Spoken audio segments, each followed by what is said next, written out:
So I think I apologize for that background music. The New World Order is clearly trying to disrupt proceedings.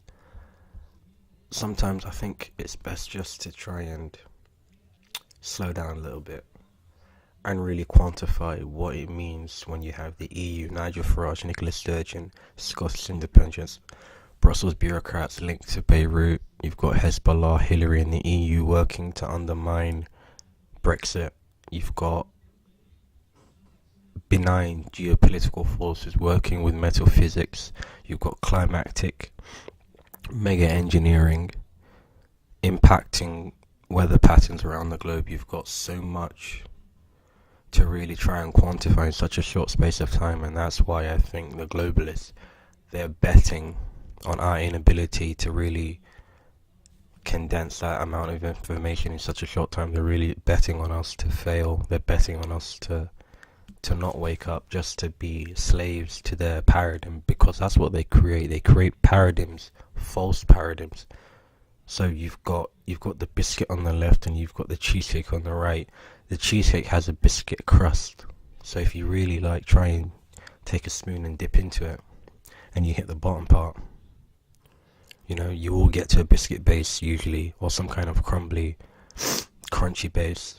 But the biscuit is not the same as the cheesecake. They're two distinct, completely distinct, separate things. They were created differently. The biscuit was made to be a biscuit. You could dip it in tea. Can you dip a cheesecake in tea? That's not possible.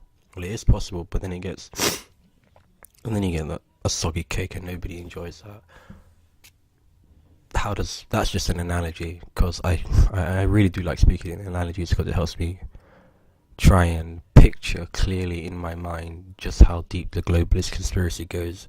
So if you think of it like a rabbit hole, submerged inside an ocean, suspended above a lake, I think that's the best way to really crystallize it in your mind. You see the rabbit hole, you see the lake, you see the ocean, and the only way you can get to that ocean is to go through that rabbit hole, then get to the ocean, and then, in the process you get to that pristine lake of serenity, that lake of peace in the middle of the ocean, where no one else can get to you, where you're just free from humanity's pollution, free from the evil and the toxicity of people. You don't have to inhale that anymore. You're just somewhere separate, because energy is a very real thing. Energy is something I'm gonna get back at those guys later on with my own. It's a barbecue anyway. Energy is a thing that you have to try and understand. People do give off energy. People do give off.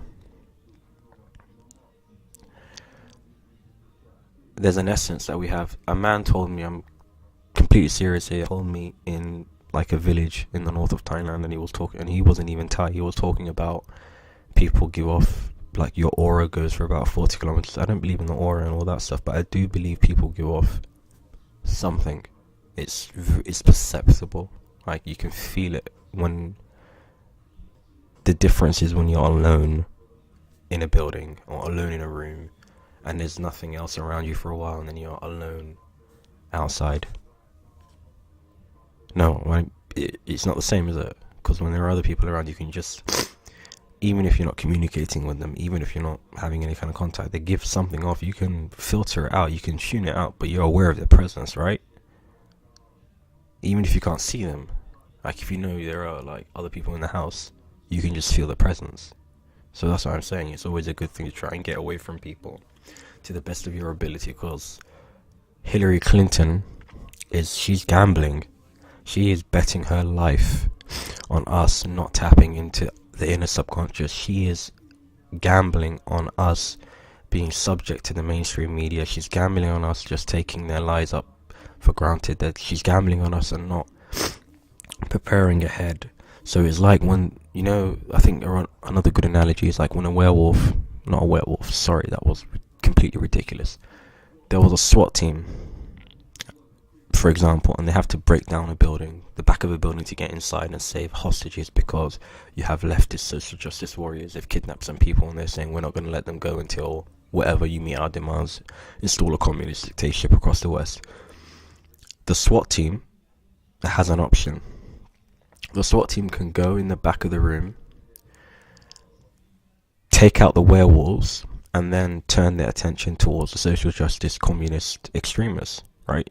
Because you need to go through the bigger threat first. Otherwise, the werewolves are going to devour the SWAT team, the hostages, and the social justice terrorists. Everyone's going to get killed in the process. So if the SWAT team focused on the present danger, the danger of the werewolves, if they even prepared ahead and used silver bullets instead of regular bullets, so they could have put one clip exclusively just for silver bullets, take out the werewolves and go for the terrorists. So it's like that. That's what we have to do. We have to focus on the present danger, and I think that's the Clinton Foundation and George Soros and all of that axis. I think those are the people we need to be focusing on principally. The Queen of England, I think she now plays a very secondary role in the world.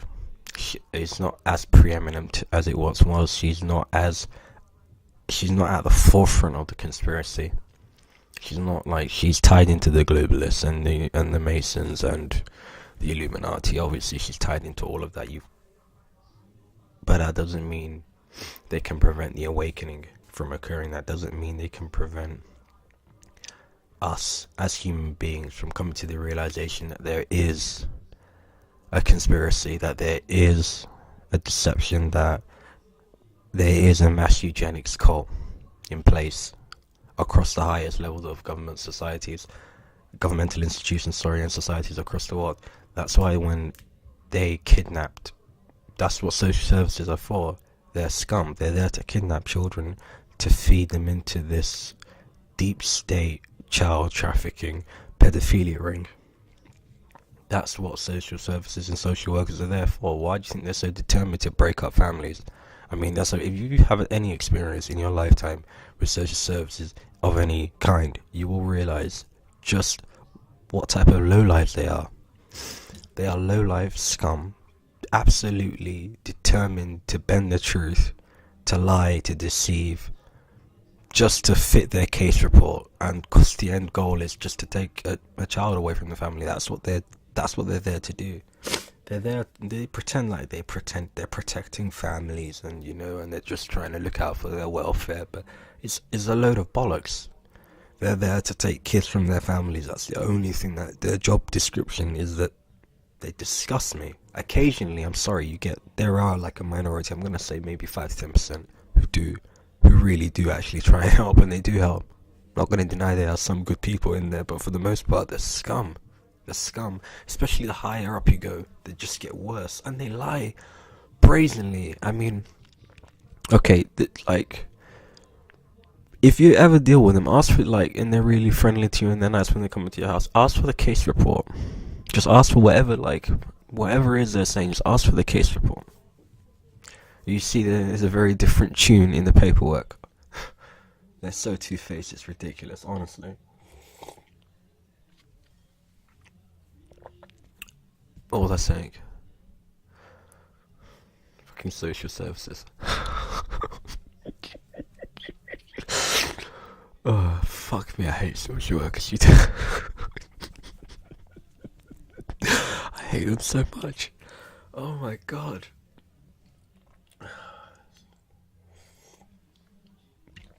Oh god. I can't ever. It's why you shouldn't focus on things you really despise. And look, I hate the globalists and the conspiracy. When you think about something you hate, it throws you off, because that in and of itself it takes up energy. It diverts resources away from where you could be directing it going forward, confronting the globalists and their conspiracy. It will direct you towards negative outlets like ranting about social workers.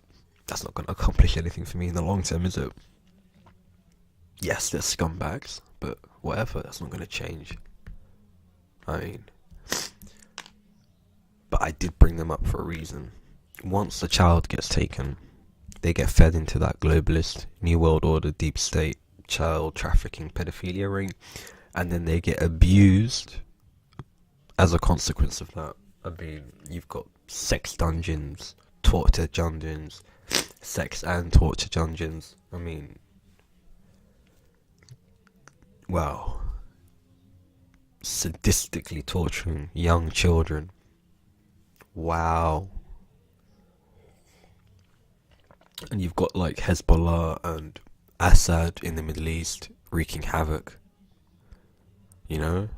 I don't think people understand just how intimately involved Hillary Clinton is with Hezbollah and Bashar al-Assad and, you know, the whole situation in the Middle East in the modern day.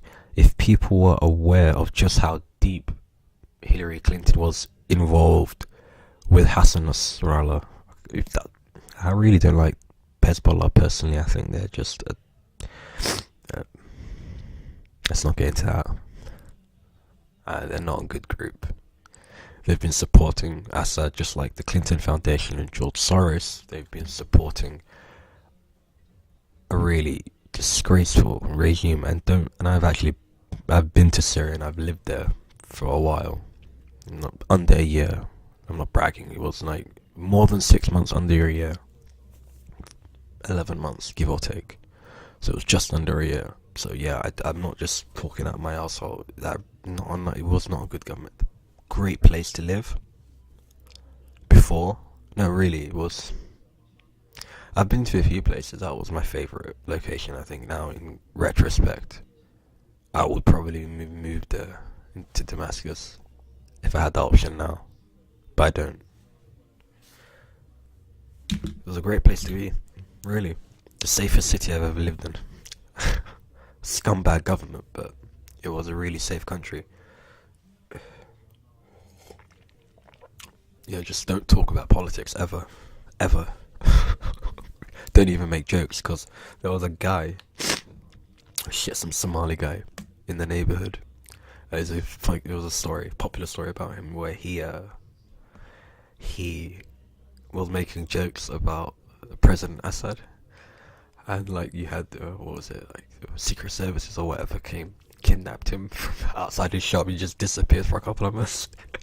He comes back and they just drop him off outside his house, or the shop or whatever, outside, like it never happened. Nothing happened. And yeah, if you ask me, apparently I met him, I knew him, but I never talked about it with him. I only heard about this story through other people. You know? And if you asked him anything about it, he would just like blank you, not say anything, change the subject. So yeah, there was that stuff too. You had multiple deep state actors in collusion with, what is the Open Society? How does George Soros tie into Israel Zionist Assad network? Because you think Bashar al-Assad and Hezbollah and Israel are enemies. No, the Israelis are working to keep Assad in power because they want a known entity, someone they've been doing business with for many, many years. They've been doing business with his father, so they want somebody there in the Middle East, in Syria, that they can more or less collaborate with. Through the pretense of being enemies, they're more or less collaborating because they've been occupying the Golan Heights for 60 years now, give or take. Nothing's happened. Nothing will happen. That land's just taken, just like they've stolen Palestine as well. Nothing's gonna happen there. It's a sad reality. It's not something I wish it was different, but whatever.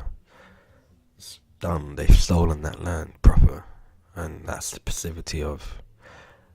And all of the governments in the surrounding region are just Western client puppet regimes. Yeah, whatever. What can we do, really?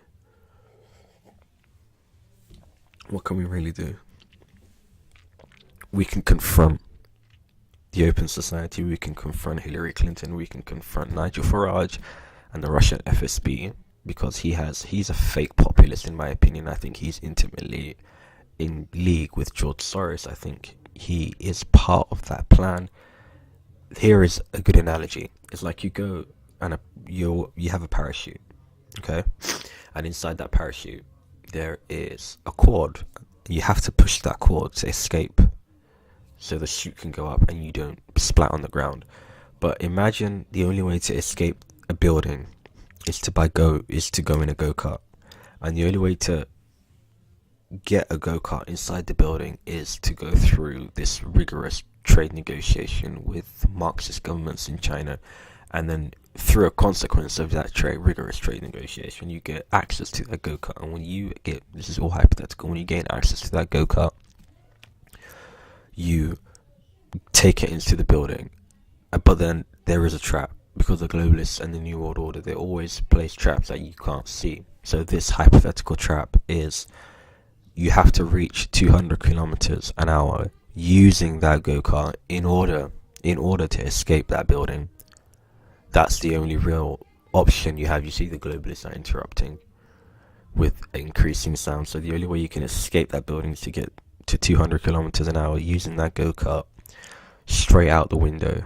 Otherwise you won't crack the window and it will just bounce back and you will die. So you crack the window, you're out, you have the parachute on your back, you've pulled the cord, you're now floating safely in the air. You will land at a relatively gentle speed, no broken bones, no major injuries, you walk away.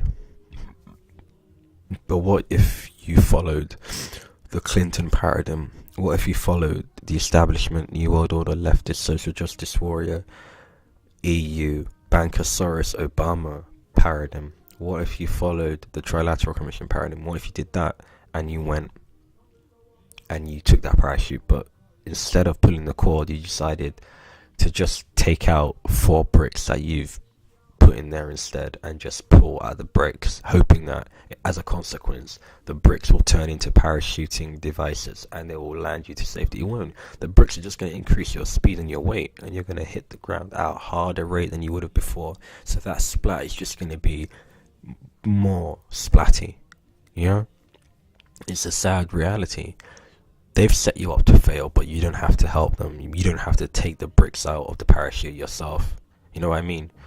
You don't have to. You can pull the cord, you can drop the bricks and pull the cord and survive, and hopefully not land on the bricks, because that would be very uncomfortable and it will definitely not lead to you walking away. There would be broken bones, there would be muscle injuries, there would be maybe internal bleeding. I don't know. I would not have access to the x-rays, but I would highly recommend that individual goes to a hospital and make sure that there are no major sustained internal injuries, because the globalists, they want to really gut us from the inside. That's how they operate. They want to hurt us like from within, because we understand when somebody's gutted internally, doesn't really matter the external. The external is not relevant. If you decimate somebody on the inside, they've gone, regardless of whether or not their body is still present and then they're interacting with you and they're talking, but they've gone. They're there, they're just husks, but they're not there because the globalists have installed. They do this all the time. They take out people and then put in clones. A good example would be, what was his name? Can't remember his name, shit. He was the, I think he's the Shadow something, because they have a Shadow Go, I can't remember what was his name, politician, Jeremy Corbyn, that was it. Sorry, his name escaped me for a second. He died years ago. He died 15 years ago. The man that we think is Jeremy Corbyn is just somebody who's more or less been given his appearance, given his mannerisms. He's a clone. He's an establishment clone. He's there to make us think that we are going to see some kind of systemic change in the system. And then when he does get in, he's just going to say, oh, well, not him personally. His robot seems like a very nice person. I don't want to be making mean comments, but people around, that clique, what they will want to do when he gets in, and his robot, when he gets in, he will be saying to himself, ooh, yeah, look at me, I'm going to change anything. Oh, I can't, I'm being obstructed by the establishment and they're stopping me from putting my economic policies in place and blah, blah, blah. Which is probably, but which would be true. They'll throw everything in the book at him, like literally. look at the kitchen sink. Good luck. Yeah, I don't see anything positive coming about in that place. But even if there was, he was just an establishment implant anyway. Even if he was intending to do something positive, he died 15 years ago, and the person that I'm trying to avoid making negative comments about is just a clone. So you know what? Forget that. I have to be decisive in my criticisms of this New World Order reptilian infiltrator who is leading a false revolution against a revolution that would have installed a real revolutionary government, but what you have instead is a false one with him and his Islington Guardian elite establishment ivory tower scumbags, especially, the other ones around him, especially them.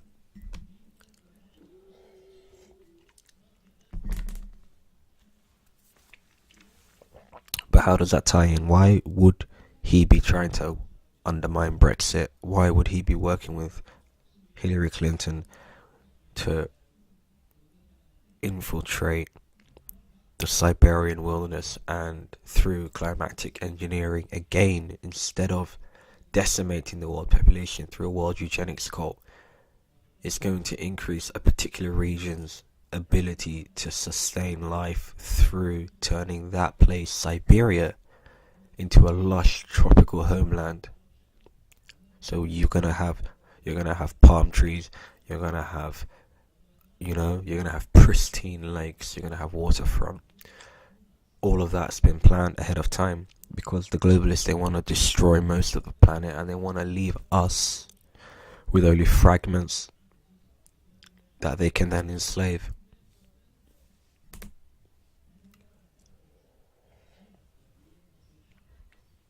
That's not a negative thing in and of itself. I think it's more of an opportunity. I think it's an opportunity to do something remarkable in modern society and indicate that the individual is a strong-willed person who will not break no matter what the world there is. I will stand here and I will not go down. I don't care what happens, I'm not fucking going down. Except if I was already down right there at the bottom of the floor and the globalists have convinced me that I couldn't get any lower, when in actuality, things can always. That's why Nicola Sturgeon, that's why bankers and fat cats, that's why North Korea and the communist Chinese, that's why you have all this all this evil in the world, that's why you have all this death and destruction in the world, because of the conspiracy. It's because of the conspiracy, the overarching, overwhelming conspiracy. The truth sometimes is a bitter pill to swallow, very bitter. You can add sugar, you can sweeten it with some falsifications, you can sweeten it with lies. Because journalists now, they don't say that word, they can't use that word, they can't say this is a lie. All they say is this is an untruth, or it's a distortion, or it's a misrepresentation, or it's not factual, but they can't say the L word, a lie. Why not? When do we start equivocating so much about what reality is? When do we start to say that multiple elements of the Japanese deep state were working with Hillary Clinton in order to destroy the Fukushima nuclear plant, in order to create a radioactive basin of poison across the Pacific, in order to incrementally acclimatize us, the human beings in this world, to radioactive seafood, in order to then make us docile. Radioactivity has been linked, I think, pretty conclusively to docility. The more radioactive, there's a line though, because beyond that, cancer and death. So you have to kind of try and balance it out between the two. Where is What does it mean to be radioactive? What does it mean to be poisoned? What does it mean to be not an individual that is acting as a geopolitical pawn, but somebody who is taking his country back, somebody who is sovereign, somebody who believes in free markets and democracy and freedom, and the eternal struggle against the evil and the Clintons and George Soros and Brussels bureaucrats and Hezbollah and Assad and Putin, even though he's working to stop some elements of the Freemasonic cabal he is in order to protect Russia, working with elements of the Illuminati cabal. It's very complicated. It's very multifaceted, it's very multi-layered, but essentially it's something we can all work towards making a more positive outcome. Yeah, it's more or less a good place to leave it.